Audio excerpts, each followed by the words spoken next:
తల్లిదండ్రులంటే ఎవరికైనా ప్రేమే. వారి కోసం ఫాదర్స్ డే, మదర్స్ డే కూడా జరుపుతారు పిల్లలు. అలాంటిది ఆ తండ్రి మాత్రం కొడుకు పట్ల యముళ్లా మారాడు. 3 ఏళ్ల పిల్లాన్ని వాషింగ్ మెషిన్లో కుక్కి చంపేశాడు. ఫ్రాన్స్లోని మెయిల్లో జరిగింది దుర్మార్గపు చర్య. 36 ఏళ్ల క్రిస్టోఫీ చాంపినోస్ చంటి పిల్లాడు బాస్టిన్ని బలవంతంగా వాషింగ్ మెషిన్లో పడేశాడు. దాని డోర్ మూసేసి స్విచ్ ఆన్ చేశాడు. స్కూల్లో అల్లరి చేస్తున్నాడన్న కోపంతో ఇంతటి దుర్మార్గానికి పాల్పడ్డాడు.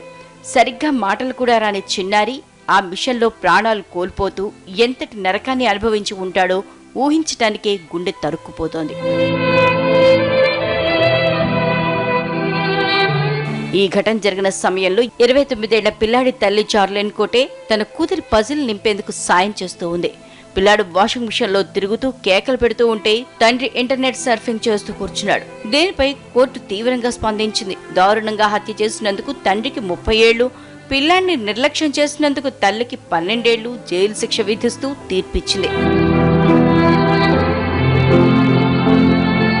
చిత్రమేమంటే ఇదే తండ్రి 3 ఏళ్ల కిందట పిల్లాడు మెట్ల మీద నుంచి పడిపోతే నానా హైరానా పడి ఎమర్జెన్సీ సర్వీస్కు ఫోన్ చేశాడు.